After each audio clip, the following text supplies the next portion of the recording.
গত মাসের 17-18 এপ্রিল শহরের বুকে আবারও একটা ঘটেছে। এবার একটি স্কুল ছাত্রীর ওপর ঘটনাটা ঘটে। তো ঘটনাটা হচ্ছে, গত মাসের 17 কি 18 এপ্রিল নাগাদ বাচ্চা মেয়েটা স্কুল থেকে ফিরছিল। তারই স্কুলের বান্ধবী তার সাথে তাকে ঘুরতে নিয়ে যাওয়ার নাম করে গাড়িতে তোলে এবং গাড়িতে আরো দুটো ছেলে উপস্থিত ছিল। মেয়েটাকে একটা চকলেট দেওয়া হয় যাতে ড্রাগ মেশানো ছিল, যার ফলে সে নেশার ঘরে চলে যায় এবং পরবর্তীতে তাকে একটি জায়গায় নিয়ে যাওয়া হয় এবং সেই দুটো ছেলে তার উপর এবং তার পুরো গোটা ঘটনাটার একটা ভিডিও করা হয়।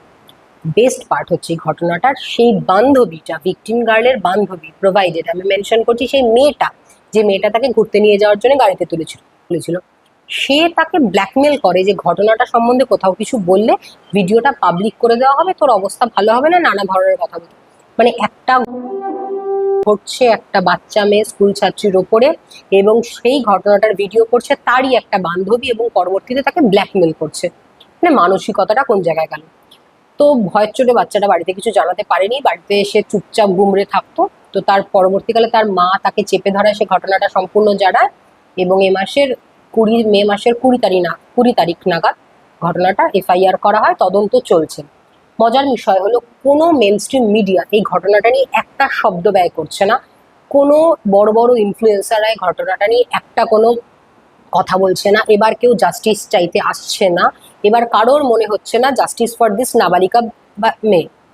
একটা মানুষ, একটা বাচ্চা মেয়ে যার এখনো অনেক বড় জীবন পড়ে আছে, তার পৃথিবী দেখার অনেক জায়গা রয়েছে, সেখানে তার একটা জঘন্য ঘটনার শিকার হয়েছে, যার এতটা ট্রমাটাইজ, যার সামনের ভবিষ্যৎটা পুরো অন্ধকার রয়েছে, তার জন্য একটা মানুষ আসছে না আওয়াজ তুলে যে জাস্টিস ফর দিস নাবালিকা গার্ল।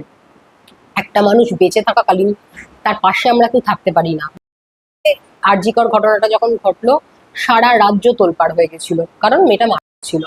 আজকে এই বাচ্চা মেয়েটা বেঁচে আছে বলে তার পাশে আমরা কেউ থাকবো না? একটা কোনো সোশ্যাল ইনফ্লুয়েন্সার, বড় বড় ইনফ্লুয়েন্সাররা কেউ কথা বলবে না? একটা কোনো মেইনস্ট্রিম মিডিয়া কথা বলবে না? মানে আমরা কোথায় চলে যাচ্ছি? যে বেঁচে থাকতে একটা মানুষের পাশে থাকতে পারবো না?